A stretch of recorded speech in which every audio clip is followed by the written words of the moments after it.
میں اکثر اپنی ویڈیوز میں یہ بات کہہ چکا ہوں کہ مجھے اسلام کی جو سب سے زیادہ پسندیدہ چیز ہے نا وہ دو ہیں. نمبر ایک توحید. توحید میں جب آپ ایک اللہ کے ساتھ جڑتے ہیں نا تو سر دنیا کی ہر طاقت سے، ہر خوف سے، ہر دہشت سے آپ آزاد ہو جاتے ہیں، ایک اللہ کے ہو جاتے ہیں. اس کے اندر جو ٹیسٹ ہے دنیا کی کسی دولت میں وہ ٹیسٹ نہیں جو ایک توحید میں ٹیسٹ اللہ نے رکھا ہے.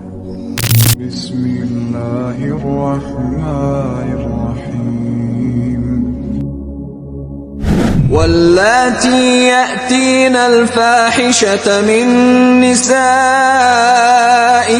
فاستشہدوا علیہن أربعة منکم فَإِن شَهِدُوا فَأَمْسِكُوهُنَّ فِي الْبُيُوتِ حَتَّى يَتَوَفَّاهُنَّ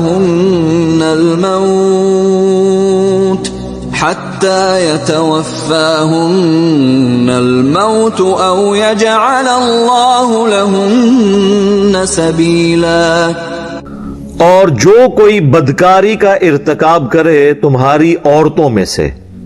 اب یہ سورۃ النساء ہے، عورتوں سے متعلق، غلاموں سے متعلق اور میاں بیوی کی جو آئلی زندگی ہے اس سے متعلق، اور جو کچھ معاشرتی برائیاں ہیں ان کے حوالے سے اسلام میں شریعت محمدیہ صلی اللہ علیہ وآلہ وسلم میں کیا احکام ہیں وہ انشاءاللہ اب ڈسکس ہوں گے. جو کوئی برائی کا، بدکاری کا ارتکاب کرے تمہاری عورتوں میں سے تو گواہ طلب کرو ان کے اوپر اپنوں میں سے 4 مرد، یعنی اس برائی کو، اور وہ بھی ایگزیکٹلی اسے اسی فارم میں دیکھیں، صرف یعنی اندازے کے ساتھ نہ ہو بلکہ ایگزیکٹلی. اور ظاہر ہے کہ یہ اتنی سخت گواہی والا سلسلہ اس لیے رکھا گیا کیونکہ اس کے اگینسٹ سزا بہت سخت ہے. اس میں بعض اوقات یہ بھی اعتراض ہوتا ہے لوگوں کی طرف سے کہ جی 4 گواہ تو ملیں گے نہیں تو کیا کیا جائے، 3 گواہ ہوں تو 3 گواہ تو صحابہ میں سے اگر ہوں تب بھی یہ اس کا گناہ کے اوپر سزا جو ہے وہ اپلائی نہیں ہوگی. ہاں ایک بات ضرور ہے کہ 4 گواہ والا جو مسئلہ ہے یہ اس برائی کو جانچنے کا ایک ذریعہ ہے. اس کی ماڈرن فارمز بھی ہو سکتی ہیں بشرطے کہ اس میں کوئی ایشو اور طرح کا انوالو نہ ہو، جس طرح کہ ڈی این اے ٹیسٹ ہے، سی سی ٹی وی ویڈیو ہے، بشرطے کہ اس میں کوئی ایسا ایشو نہ ہو. اور اس میں نے ایک رائے دی تھی کئی سال پہلے جب پچھلی قرآن کلاس میں سورۃ النور کی آیات کے اندر زنا کی سزا کے حوالے سے ڈسکشن ہوئی تو اس میں نے کہا تھا کہ آپ سی سی ٹی وی کیمرہ اور ڈی این اے ٹیسٹ کرنے کے بعد اس شخص کو بلا لیں اور وہ آپ کے سامنے گناہ کا اپنے اقرار کر لے تو اس کے اوپر اسٹیبلش کر دی جائے. کیونکہ اگر کوئی شخص اپنی برائی کو خود 4 دفعہ مان لے تو پھر 4 گواہوں کی ضرورت بھی باقی نہیں رہتی.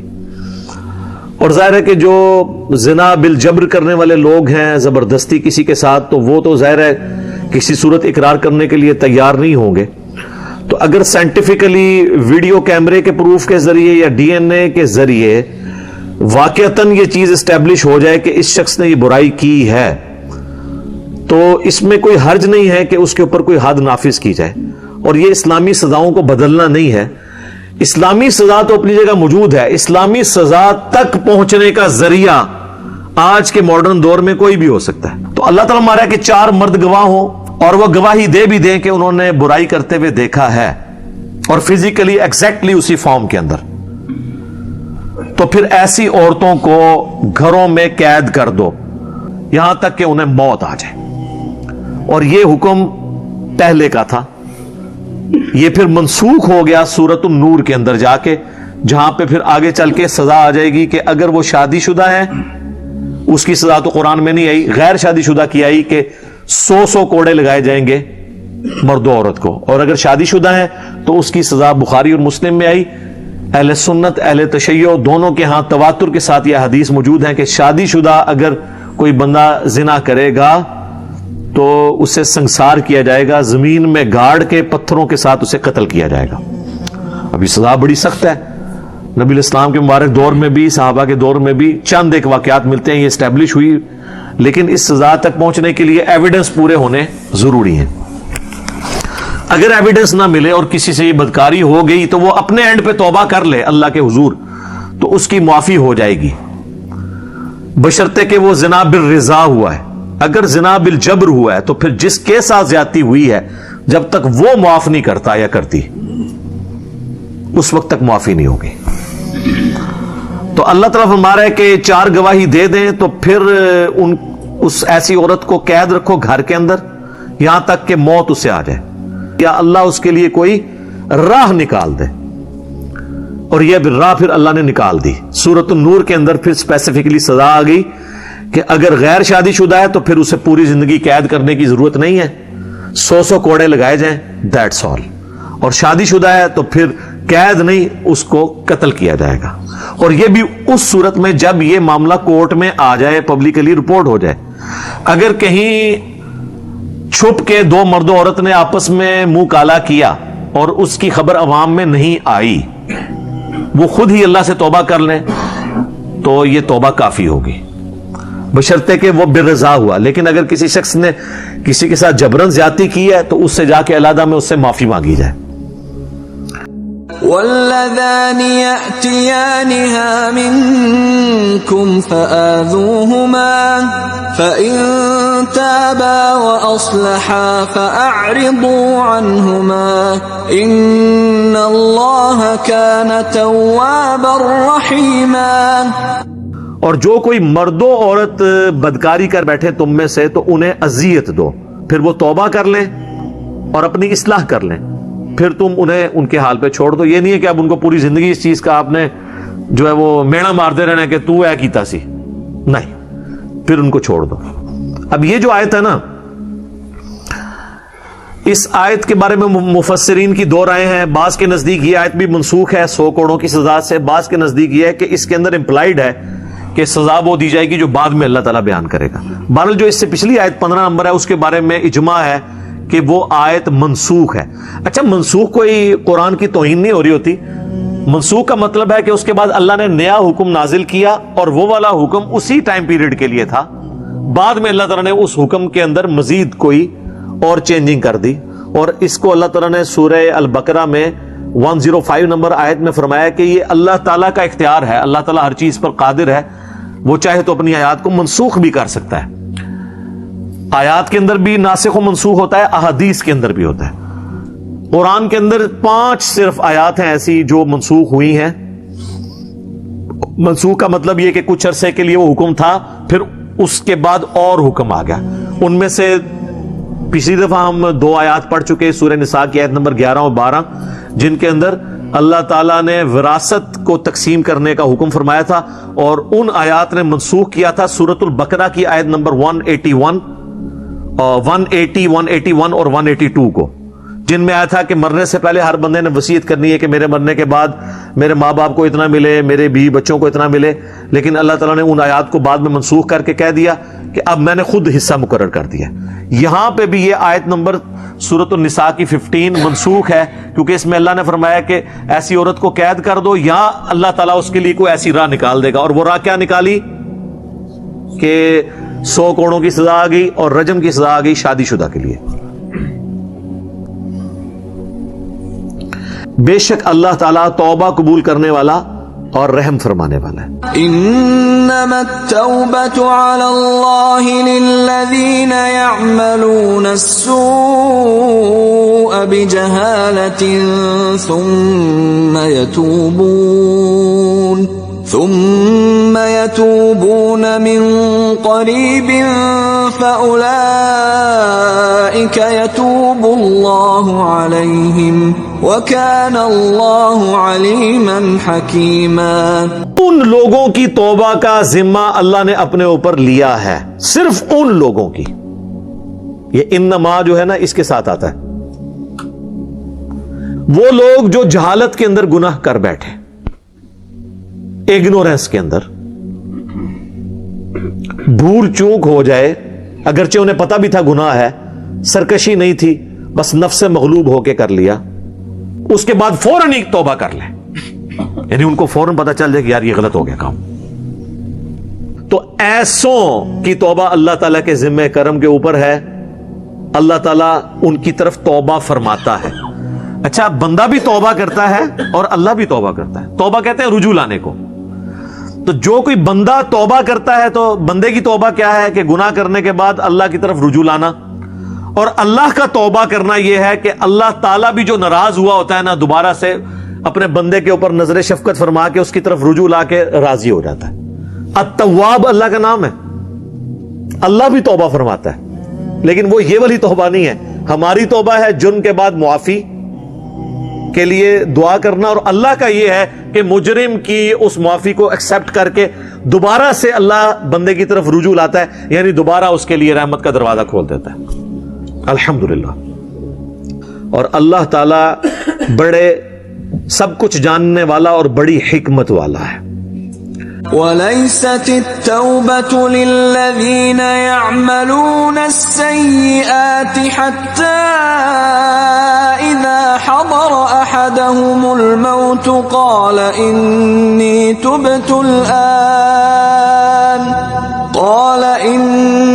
تُبْتُ الْآنَ وَلَا الَّذِينَ يَمُوتُونَ وَهُمْ كُفَّارٌ أُولَئِكَ أَعْتَدْنَا لَهُمْ عَذَابًا أَلِيمًا. اور ایسے لوگوں کی تو کوئی توبہ قبول نہیں ہے جو کرتے ہیں برائیاں, یہاں تک کہ ان میں سے کسی کو جب موت آ جاتی ہے نا تو کہتا ہے یا اللہ میں اب توبہ کرتا ہوں. یعنی جب موت آ جاتی ہے اس وقت وہ کہتا ہے یا اللہ میں توبہ کرتا ہوں. تو وہ آپ پہلے ہی سن چکے کہ موت کے گھر کے وقت تو توبہ نہیں قبول ہوگی. تو اللہ تعالیٰ فرما رہا ہے کہ جس نے توبہ اس حالت میں کی اس کی تو توبہ ہی کوئی نہیں ہے, اور نہ ایسے لوگوں کی کوئی توبہ ہے جو اس حال میں مرے کہ وہ کافر تھے. ایسے لوگوں کی بھی کوئی توبہ نہیں ہے جب تک وہ ایمان نہیں لے کے آتے. اور ایسے لوگوں کے لیے ہم نے تیار کر رکھا ہے دردناک عذاب. وَلِعَوْذُ بِاللَّهِ تَعَالَى اللہم اجرنا من النار اللہم انی اعوذ بک من عذاب جہنم ومن عذاب القبر ومن فتنة المحیا والممات ومن شر فتنة المسیح الدجال. آمین. يا أيها الذين آمنوا لا يحل لكم أن ترثوا النساء كرها ولا تعضلوهن لتذهبوا ببعض ما آتيتموهن إلا أن يأتين بفاحشة مبينة وعاشروهن بالمعروف فإن كرهتموهن فعسى أن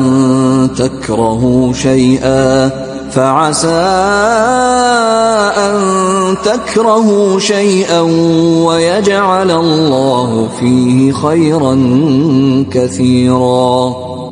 اے ایمان والو, تمہارے لیے حلال نہیں ہے کہ تم عورتوں کے وارث بن جاؤ زبردستی. ہوتا یہ تھا کہ عرب کے معاشرے میں آپ کو پتا ہے کہ متعدد شادیاں کی ہوتی تھیں. جب کوئی مرد مر جاتا تھا تو اس کا بڑا بیٹا اپنے باپ کی بیویوں پر بھی قابض ہو جاتا تھا. ایک تو اس کی حقیقی ماں تھی نا, باقی تو ستیلی مائیں تھی, لیکن وہ بھی اس کے لیے ہے تو محرم ہے. لیکن وہ وراثت میں جس طرح مال تقسیم ہوتا تھا نا, تو وارث آ کے رسپیکٹو عورتوں کے اوپر اپنی چادریں ڈال دیتے تھے اور کہتے تھے یہ میری ہوگی, یہ میری ہوگی, یہ میری ہوگی. یہ عورت کی تذلیل ہوتی تھی اس معاشرے میں. آپ دیکھیں کتنا وہ گمراہی میں ڈوبا ہوا معاشرہ تھا, اور اسلام نے کیسا اتنے جاہلوں کو اپ لفٹ کر کے دنیا کا امام بنا دیا. یہ خود بہت بڑا معجزہ ہے. یہ ہے تبدیلی جناب. تبدیلی وہ ہے جو گلی گلی پوری دنیا میں نظر آ رہی ہے. انقلاب وہ ہے کہ جو آج بھی نظر آ رہا ہے. اور انہیں زبردستی روک کے نہ رکھو کہ تم ان کے جو حق مہر ہے وہ جو تم نے ان کو دینا تھا, تمہارے ذمہ تھا, وہ روک لو. کرتے یہ تھے کہ اب عورت سے بڑے حق مہر کے اوپر شادی کی, جس نے یہاں بھی بڑے شوق سے لو میرج کرتے ہیں, بعد ہی لبدے پھر دینے. زیادہ تر یہ طلاقیں جو ہو رہی ہوتی ہیں وہ کورٹ میرجز، لو میرجز میں، وہاں پہ بھی شادی تو کر لی اور بہت بڑا حق مہر کمٹ کر لیا، بعد میں وہ عورت دل سے اتر گئی یا اس کے اندر کوئی ایسی خرابی تھی تو اب جان بوجھ کے اسے تنگ کرنا، یہاں تک کہ وہ خود ہی کہے کہ بھائی میری جان چھوڑ دے، مجھے طلاق دے دے، تو پھر یہ شرط لگا دینا کہ مجھے حق مہر معاف کر تو پھر چھوڑوں گا ورنہ اس طرح میرے ساتھ رہ۔ تو ظاہر ہے عورتیں پھر جان چھڑانے کے لیے کہتی تھی ٹھیک ہے حق مہر معاف، تو لیکن اللہ تعالیٰ ہمارے حق مہر تو تم نے معاف نہیں کروا سکتے اس طریقے سے۔ ہاں اس صورت میں کہ بہت کھلی بے حیائی پہ کسی کی عورت اتر آتی ہے، وہ معاملہ ایک الگ ہے، اور زندگی ان بیویوں کے ساتھ معروف طریقے سے عمدگی کے ساتھ بسر کرو۔ اور اللہ تعالیٰ نے دیکھیں کیا یعنی وومنز رائٹ کے اوپر بات کی، میری علیحدہ سے ویڈیو بھی موجود ہے وومنز رائٹ کے اوپر، آپ دیکھیں، ورنہ تو میں آدھا گھنٹہ اسی پہ لگ جائے گا میں اگر وہ آیات اور حدیث کور کروں گا کہ بیویوں کے کیا حقوق ہیں۔ یہاں پہ دیکھیں کتنے سخت الفاظ ہیں، اگر تمہیں اپنی بیویوں کی کوئی بات ناپسند ہے نا تو اس معاملے میں صبر کرو، شاید جس چیز کو تم ناپسند کر رہے ہو تو اس کے اندر کوئی بھلائی چھپی ہوئی ہو اور اللہ تعالیٰ اس میں تمہارے لیے خیر بنا دے، اور یہ ہو جاتا ہوتا ہے، بظاہر برائی نظر آ رہی ہوتی ہے اور وہی اس چیز کی اچھائی بن جاتی ہے۔ وَإِنْ أَرَدْتُمُ اسْتِبْدَالَ زَوْجٍ مَكَانَ زَوْجٍ وَآتَيْتُمْ إِحْدَاهُنَّ قِنطَارًا فَلَا تَأْخُذُوا مِنْهُ شَيْئًا أَتَأْخُذُونَهُ بُهْتَانًا وَإِثْمًا مُبِينًا۔ اور اگر تمہیں کسی مجبوری کی وجہ سے ایک بیوی کے بدلے دوسری بیوی لانی پڑ جائے، یعنی وہ بیوی سے اب بہت زیادہ تنگ ہے، یہ نہیں کہ خام خواہ بدل دی، نہیں، آپ کو پتا ہے کہ یار یہ مزید معاملات آگے بگڑیں گے تو بہتر یہ ہے، وہ تو قرآن میں سورۃ البقرہ میں آیا کہ اگر تم لوگ آپس میں نہیں گزارا کر سک رہے تو اللہ نے طلاق کی اجازت دی ہوئی ہے، خلا کی بھی اجازت دی ہے، لیکن ہے ناپسندیدہ۔ ترمذی میں حدیث ہے کہ اللہ کو حلال چیزوں میں سب سے ناپسند طلاق ہے حلال، حلال اس لیے کہ بعض کو جینوئن ضرورت ہو سکتی ہے۔ ہمارے معاشرے کے اندر اکثر جو ہے نا بہنیں اور مائیں زبردستی رشتہ نبھانے کے لیے نا بھائیوں کو اور بیٹوں کو ابھارتی رہتی ہیں جو انہوں نے اپنی مرضی سے کروایا ہوتا ہے، بعض کا تو توڑوا دیتی ہے نا، بعض کا کہتی نہیں گزارا کر، اور رزلٹ کیا نکلتا ہے جا کے 30 سال کے بعد طلاق ہو رہی ہوتی ہے، وہ طلاق ہونی ہوتی ہے، تو بہتر یہ ہے کہ جلدی جان چھڑا لی جائے، لیکن چھوٹی موٹی باتوں پہ نہیں، جب واقعی نظر آ جائے کہ یار یہ تو اب بہت بڑا ڈفرنس آ گیا، تو اللہ تعالیٰ ہمارے اگر کوئی بہت بڑا ایشو بن گیا اور تمہیں بیوی کو چھوڑنا پڑ رہا ہے اور نئی بیوی لانی پڑ رہی ہے تو دیکھیں ادھر بھی اللہ تعالیٰ بینیفٹ آف ڈاؤٹ دے رہا ہے۔ تو اللہ تعالیٰ آتا ہے اگر تم اس بیوی کو جس کو تم فارغ کر رہے ہو ڈھیروں سونا حق مہر میں دے چکے ہو، کچھ بھی اس میں سے واپس نہ لو، یہ ہے وومنز رائٹ۔ کیا تم جو ہے بہتان لگا کر اور گناہ کرتے ہوئے ان سے مات ہتھیانا چاہتے ہو؟ بعض اوقات اس طرح بھی ہوتا تھا کہ عورتیں ٹھیک ہوتی تھی، خام خواہ اس پہ الزام لگا دیا بے حیائی کا اور پھر اسے فارغ کر دیا اور پھر کہا کہ جی یہ تو نکلی ٹھیک نہیں ہے، میں نے اس کو حق مہر بھی نہیں دینا، اور مقصد کیا تھا کہ وہ اس کو جس طرح یہاں بھی آپ دیکھیں لوگ کئی پورے گروپس بنے ہوئے ہیں، اچھا مکان کرائے پہ لیتے ہیں، ان کے پاس پورا وہ گینگ ہوتا ہے، وہ شادی کرتے ہیں، پھر وہ پہلی رات ہی سارا زیور لے کے بھاگ جاتی ہیں عورتیں، اور مرد بھی دھوکہ کر رہے ہوتے ہیں بعض عورتوں کے ساتھ، کسی امیر گھر کی بیاہ کے لے آتے ہیں، خود ان کا وہ سٹیٹس نہیں ہوتا، وہ سب کچھ جعلی ہوتا ہے، اور اینڈ رزلٹ یہ نکلتا ہے کہ وہ پیسے لے کے بھاگ جاتے ہیں۔ تو اللہ تعالیٰ ہمارا ہے کہ پیسہ ہتھیانے کی خاطر بہتان اور گناہ کے ذریعے تم ان کا حق مہر نہ دباؤ، اگر ڈھیروں سونا چاندی بھی دیا ہے نا تو حق مہر تم واپس نہیں لے سکتے۔ وَكَيْفَ تَأْخُذُونَهُ وَقَدْ أَفْضَى بَعْضُكُمْ إِلَى بَعْضٍ وَأَخَذْنَ مِنْكُمْ مِيثَاقًا غَلِيظًا۔ تو کیوں کر تم ان سے ان کا حق مہر لے سکتے ہو جبکہ تم ایک دوسرے کے ساتھ جو ریلیشن شپ بھی قائم کر چکے ہو، میاں بیوی کا جو تعلق ہوتا ہے ازدواجی، ایک دوسرے سے نفع تم نے اٹھایا ہے، اسی حق مہر کے عوض جو ہے نا تمہارے لیے تمہاری بیوی حلال ہوئی تھی نا ازدواجی تعلق کے پوائنٹ آف ویو سے، اور تم پختہ عہد لے چکے ہو اس معاملے میں، یعنی نکاح کے بندھن میں ہو تم، اس نکاح کے اگینسٹ تم فائدہ اٹھا چکے ہو، اب کس منہ سے تم جو ہے وہ حق مہر اس سے واپس مانگتے ہو؟ ولا تنكحوا ما نكح آباؤكم من النساء إلا ما قد سلف إنه كان فاحشة ومقتا وساء سبيلا. جن سے تمہارے باپ نکاح کر چکے ہوں ایسی عورتوں کے ساتھ تم نکاح نہیں کر سکتے.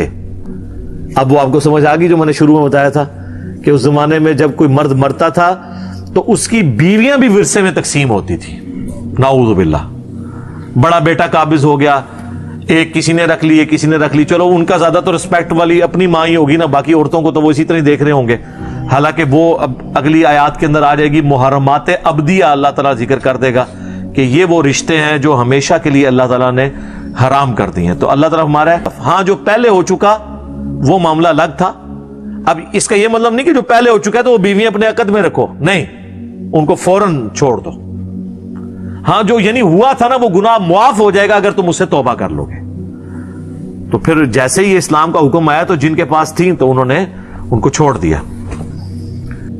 بے شک یہ فعل جو ہے بہت بڑی فحاشی ہے اور بڑی نفرت والا ایک فعل ہے اور ایک بہت ہی برا راستہ ہے. میں اکثر اپنی ویڈیوز میں یہ بات کہہ چکا ہوں کہ مجھے اسلام کی جو سب سے زیادہ پسندیدہ چیز ہے نا وہ دو ہیں. نمبر ایک توحید. توحید میں جب آپ ایک اللہ کے ساتھ جڑتے ہیں نا تو سر دنیا کی ہر طاقت سے، ہر خوف سے، ہر دہشت سے آپ آزاد ہو جاتے ہیں، ایک اللہ کے ہو جاتے ہیں. اس کے اندر جو ٹیسٹ ہے دنیا کی کسی دولت میں وہ ٹیسٹ نہیں جو ایک توحید میں ٹیسٹ اللہ نے رکھا ہے. اسی لیے دیکھیں لوگوں نے اپنی جانیں دی ہیں، لیکن یہ ٹیسٹ اس کے لیے جو اللہ کو مان لے اور اللہ کی مان لے، ورنہ توحید سے زیادہ کڑوی چیز کوئی نہیں ہے. توحید کڑوی تھی تو نبی صلی اللہ علیہ وآلہ وسلم کو 40 سال تک صادق اور امین کہنے والے لوگوں نے مکے سے نکال دیا تھا. اور بخاری مسلم دونوں میں حدیث ہے جب آپ علیہ السلام پہ پہلی وحی نازل ہوئی تو بڑی لمبی حدیث ہے، اس کے اینڈ پہ آتا ہے کہ حضرت خدیجہ جو ہیں وہ اپنے کزن کے پاس لے گئی، ورقہ ابن نوفل کے پاس، جو عیسائی تھے اور نابینا تھے، اور ان کو کہا کہ یہ اپنے بھتیجے کو دیکھیں، ان کے ساتھ یہ ایکسپیرینس ہوا ہے. جب نبی علیہ السلام نے اپنا ایکسپیرینس بیان کیا تو اس نے کہا یہ تو وہی ہے جو حضرت موسیٰ علیہ السلام کے پاس آئی تھی. ان قریب اللہ تعالیٰ آپ کو مبعوث کرے گا پیغمبر بنا کے. چونکہ وہ عیسائی کتابوں کے عالم تھے اور میں نے پہلے بھی کئی دفعہ عرض کیا کہ جب بھی کوئی نیا پیغمبر آتا ہے نا اس سے پہلے جو گزرا ہوا پیغمبر ہے نا وہ اس کے بارے میں پیش گوئی کر کے جاتا ہے اور پہلے ہی بتا کے جاتا ہے کہ اس کے بعد میرے بعد یہ پیغمبر آئے گا. جس طرح کہ سورہ الصف میں آیا کہ میں تمہیں بشارت دیتا ہوں اس پیغمبر کی، حضرت عیسیٰ علیہ السلام نے کہا جو میرے بعد ہوں گے ان کا نام احمد ہوگا صلی اللہ علیہ وآلہ وسلم. تو ہر پیغمبر پہ یہ واجب ہوتا ہے کہ آنے والے پیغمبر کے بارے میں اس نے پیش گوئی کر کے جانی ہے. تو عیسائیوں کو یہ بات پتا تھی کہ پیغمبر آخر الزمان آنا ہے صلی اللہ علیہ وآلہ وسلم. اسی میں امپلائڈ ہے کہ اگر رسول اللہ کے بعد کسی نے ایز اے پیغمبر آنا ہوتا تو قرآن میں پیش گوئی موجود ہوتی، لیکن قرآن تو سٹارٹ ہی اس سے کرتا ہے اور درجنوں جگہ کہتا ہے کہ اہل ایمان وہ ہیں جو ایمان لائے اس کتاب پہ جو ان کی طرف آئی اور جو ان سے پہلے نازل ہوئی. بعد کا کبھی ذکر ہی نہیں آتا ان تمام پیغمبروں پر جو ان سے پہلے آئے. اور ختم نبوت کے عقیدے کو اللہ تعالیٰ نے قرآن میں بیان کیا، حدیثوں پہ نہیں چھوڑا. ما کان محمد ابا احد من رجالکم ولکن رسول اللہ وخاتم النبیین، سورۃ الاحزاب آیت نمبر 40. نبی علیہ السلام نبوت کی مہر ہیں اور مہر ڈاکومنٹ کے اینڈ پہ لگتی ہے جس کے بعد ڈاکومنٹ میں کوئی چیز ایڈ نہیں ہو سکتی. آپ نبوت کی مہر ہیں قرآن کے تحت اور احادیث میں خاتم کا لفظ بھی ہے، یعنی نبوت آپ پہ ختم بھی ہوگی تکمیل بھی ہوگی. یہ دونوں معنی اپنی جگہ درست ہیں. یہ قادیانیوں نے جو دھوکہ دیا ہوا ہے اور وہ مہر کا مطلب یہ نکالتے ہیں کہ نعوذ باللہ اس کا مطلب ہے کہ حضور کے بعد جتنے پیغمبر آئیں گے وہ حضور علیہ السلام کی مہر لگنے سے آئیں گے. یہ مطلب تو کبھی نہیں. نہ اللہ تعالیٰ نے مطلب وہ آیت ہی اس کی حفاظت کر رہی ہے کہ باپ نہیں ہے مردوں میں سے کسی کے مگر وہ تو اللہ کے رسول ہیں. کیوں اس بات کا ذکر اس کے اندر کیوں آیا؟ کہ مردوں میں سے کسی کے باپ نہیں ہے. اس میں خبر تھی کہ حضور کا کوئی بیٹا بھی مرد نہیں بنے گا. اٹ مینز کہ حضور کے بعد کوئی پیغمبر نہیں ہوگا. کیوں؟ اگلے انبیاء کو اللہ نے شان دی تھی. اگر حضرت ابراہیم کا بیٹا پیغمبر تھا اسحاق اور اسماعیل علیہ السلام, تو کیا رسول اللہ کا یہ پروٹوکول نہیں تھا کہ آپ کا بیٹا بھی پیغمبر بنتا؟ تو دو ہی راستے تھے, یا تو حضور کے بعد نبوت جاری رکھی جاتی, دوسرا یہ کہ آپ کا کوئی بیٹا مرد بنتے ہی نہ, بچپن میں ہی فوت ہو جاتے. اور یہ جو معنی ہے وہ اس کے اندر پوشیدہ ہے.